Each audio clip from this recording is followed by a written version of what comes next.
queridos alunos de Processo do Trabalho, é com muita alegria que eu estou aqui hoje com vocês para comentar algumas questões da sua prova. É isso mesmo, iremos comentar as questões das provas dos simulados que vocês realizaram, para que a gente possa aprender um pouco mais e para que a gente possa entender por que determinada questão está incorreta, por que tal questão está correta. Então, vamos iniciar na questão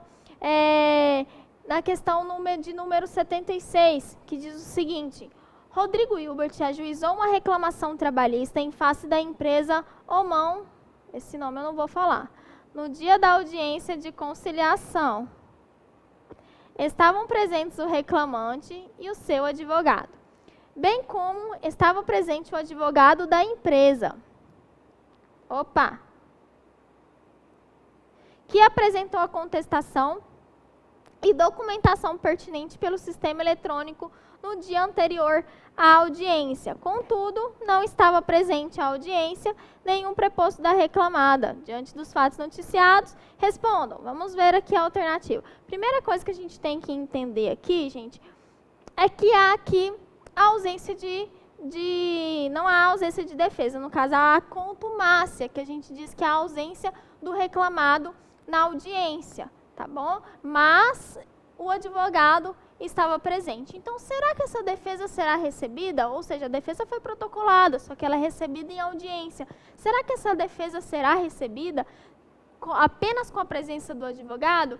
Vamos ver o que diz aqui as nossas questões. Letra A. O juiz deverá consignar a revelia e seus efeitos e não conhecer da contestação e documentos apresentados pela reclamada, considerando a ausência do preposto dessas.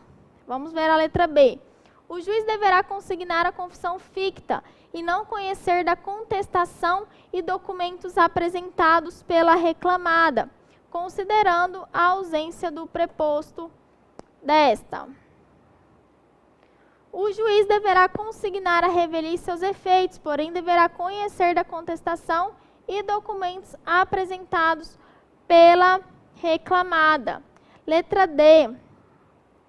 A ausência do preposto da reclamada não implica nenhuma consequência processual, haja vista que essa ausência é suprida pelo comparecimento do advogado. Sabemos que a letra D está incorreta, face à questão de que não implica em nenhuma consequência. Bem sabemos que a ausência do reclamado em audiência implica em revelia, mais confissão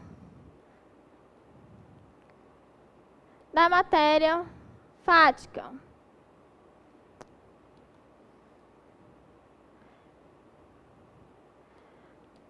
A letra C está correta. Por quê? Porque o juiz consignará a revelia,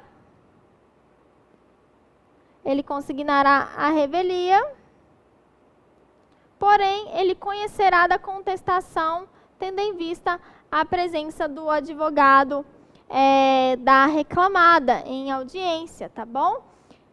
Vamos agora para a letra B. O juiz deverá consignar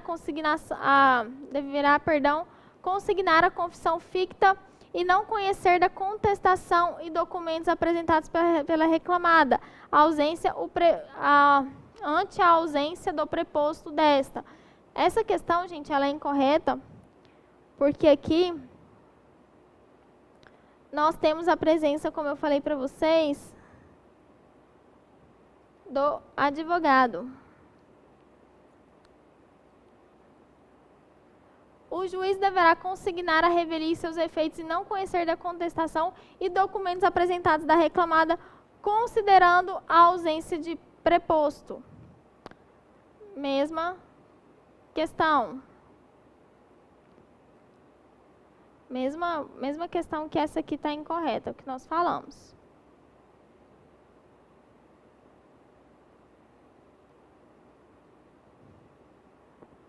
Ok?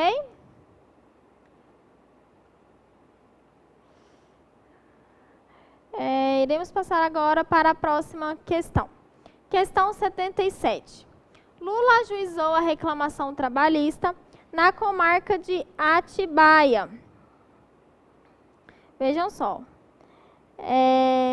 Em face de sua ex-empregadora em presa mais 12 anos de prisão. Ocorre que o reclamante laborou tanto em Atibaia como em Goiânia. Vejam bem, teve 2 locais da prestação desse serviço. Vocês se lembram disso? 2 locais da prestação desse serviço. A reclamada intenta modificar o lugar do processamento da referida ação, pois o escritório de advocacia presta consultoria a ela, está situado em Goiânia. Nessa hipótese, a medida correta a ser adotada é... Vamos ver.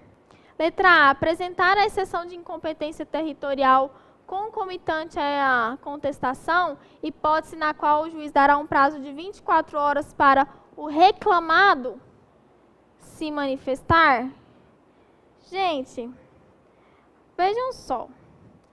Apresentar a exceção de incompetência concomitante com a contestação, hipótese na qual o juiz dará um prazo de 24 horas para o reclamado se manifestar.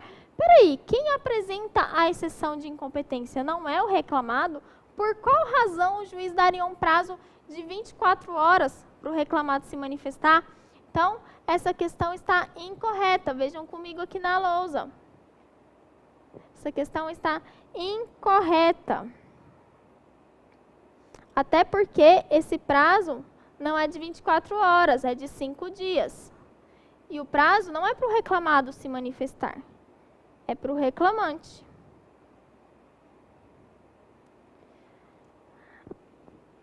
Apresentar a exceção de incompetência territorial no prazo de 5 dias, a contar da notificação, até aqui está certo, antes da audiência, em peça que sinalize a existência desta exceção. Opa!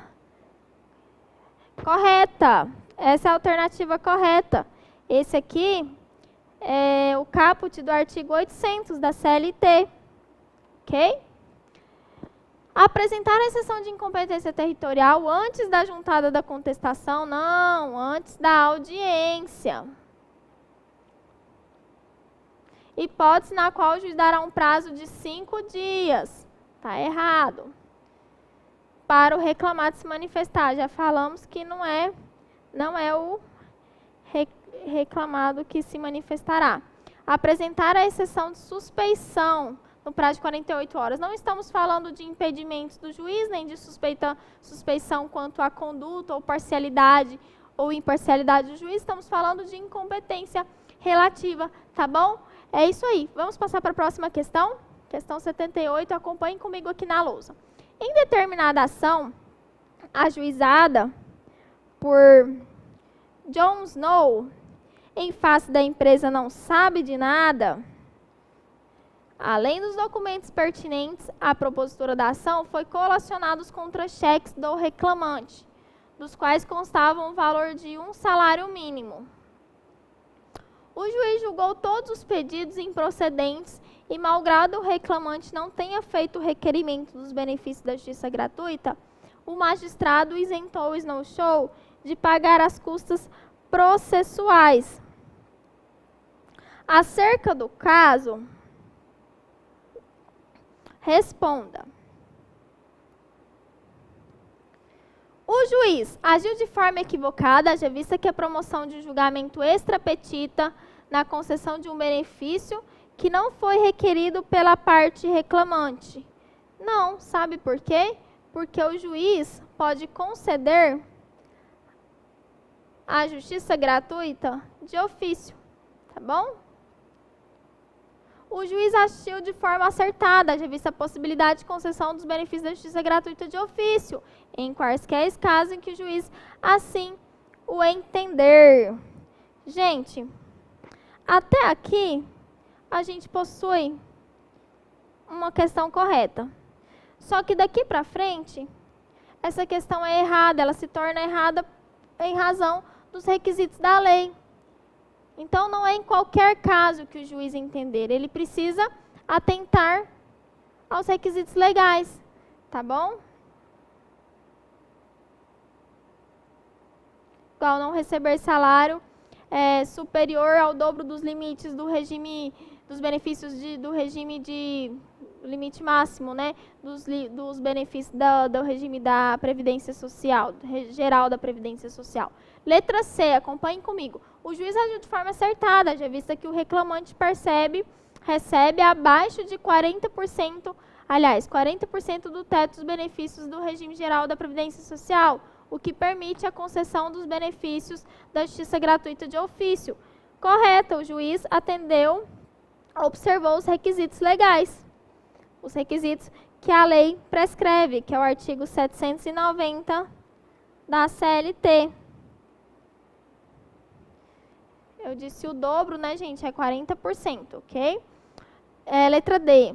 O juiz agiu de forma acertada, já visto que o reclamante recebe abaixo de 2 salários mínimos, o que permite a concessão dos benefícios da justiça gratuita de ofício. Gente, essa questão, ela pode até ocasionar alguma confusão, porque abaixo de 2 salários mínimos também daria abaixo do teto de 40% dos benefícios do regime geral, tá bom? Então, poderia ocasionar alguma confusão. Por que a letra C? Porque a letra C diz o que está estabelecido no artigo 790. Lá no 790, o parâmetro não é o salário mínimo. O parâmetro são os benefícios do regime geral da Previdência Social. Então, por isso, nós elencamos a letra C como correta. Ok? Vamos partir para a questão 79.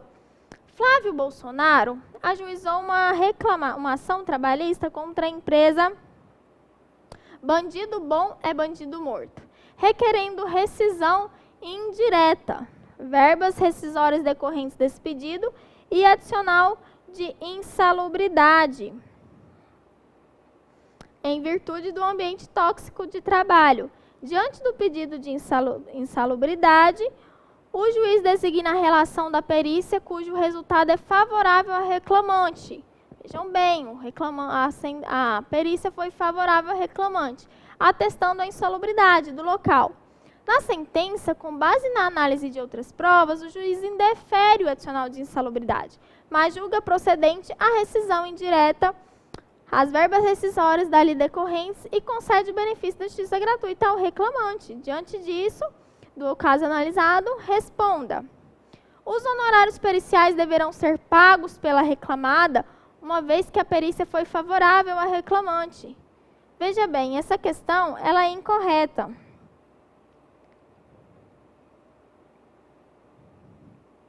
Por quê, gente?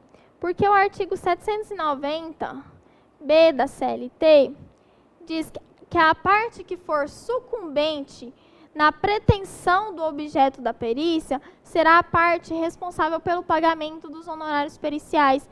Vejam bem, eu não estou falando aqui do resultado da perícia, eu estou falando de sucumbência, ou seja, o pedido foi deferido ou indeferido. Então, nesse caso, não é o reclamado que arcará com os honorários, porque a perícia foi favorável ao reclamante. Tá bom? O que nós iremos contar é a questão da sucumbência. Então, quem foi sucumbente no pedido que era objeto da perícia? Foi o reclamante, certo? O pedido foi indeferido. Então, quem arcará com os honorários? O reclamante. Então, essa questão está incorreta. Honorários periciais deverão ser pagos pelo reclamante, que é sucumbente no objeto da perícia. No entanto, considerando o benefício da justiça gratuita,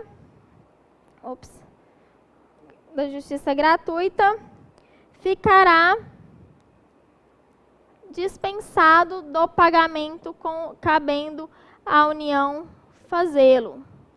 Gente, a União só irá pagar esses créditos quando o reclamante não houver recebido nenhuma verba no processo. Nesse caso, vocês viram que a questão deixou bem claro que ele recebeu as verbas rescisórias, então ele recebeu verbas no processo, tá bom? Então, nesse caso, a União não arcará com esse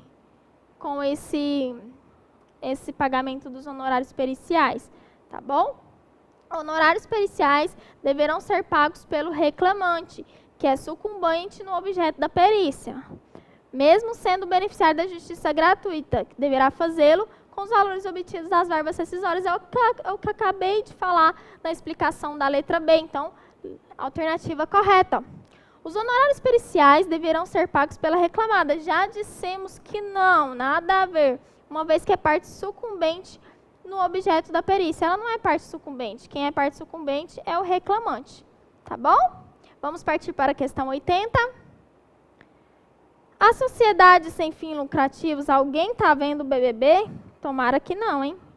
Está sendo executada em uma ação trabalhista ajuizada pelo funcionário de... O que é isso aqui? Domini? Eu nem lembrava. Domini, né? É um cara do BBB. A sociedade intenta opor...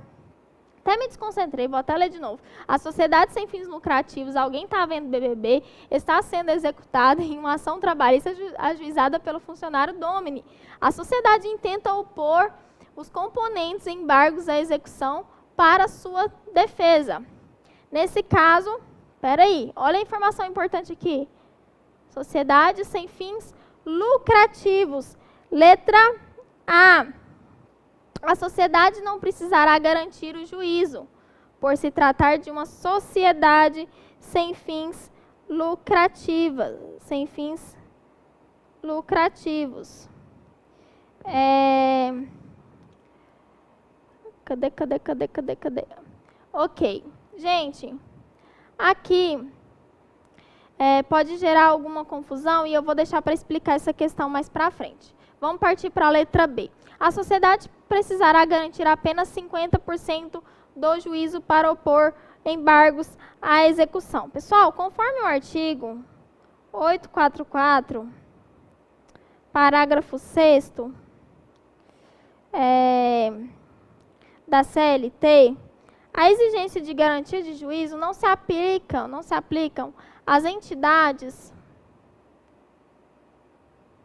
filantrópicas. Por que eu falei que a letra A ia gerar certa confusão? Nem toda, isso aí alguns doutrinadores descrevem, nem toda entidade filantrópica é uma sociedade sem fins lucrativos, entendeu? Aliás, perdão, nem toda sociedade sem fins lucrativos, falei errado, nem toda sociedade sem fins lucrativos é uma entidade filantrópica. Tá bom? Toda entidade filantrópica, por óbvio, é uma sociedade sem fins lucrativos. Vejam que o artigo não utilizou entidades filantrópicas, ele utilizou sociedades sem fins lucrativos. Por isso que eu disse aqui que essa questão ela poderia causar polêmicas, tá bom? Em razão disso. Então, ela seria incorreta porque ela diz que a sociedade sem fins lucrativos não precisará garantir o juízo. Da mesma forma, ela poderia ser tida como correta em razão desse artigo 844 da CLT. Todavia, a questão não usou o nome entidades filantrópicas. Nem mesmo a questão usou o nome entidades filantrópicas, o que seria mais adequado. Letra C. A sociedade precisa garantir integralmente o juízo, como requisito para conhecimento dos embargos. Vimos aqui que ela não precisa garantir o juízo. Não só a sociedade, essa aqui, vocês vão entender por que nós escolhemos essa aqui como a correta. Não só a sociedade, como também os seus diretores atuais e as diretores estarão dispensados de garantir o juízo. Porque é exatamente o que diz o artigo 844, parágrafo 6º, é letra de lei, por isso a alternativa correta. Ela pode entrar em conflito com a letra A, como eu falei para vocês, porque o que vai mudar aqui é o que acrescentar a lei, porque não só a sociedade, tá bom? Mas também os seus diretores não precisam garantir o juízo para opor os embargos à execução. Gente, finalizamos aqui os nossos comentários das questões da sua prova. Espero que tenha sido útil para o seu aprendizado. Estamos à disposição. Muito obrigada.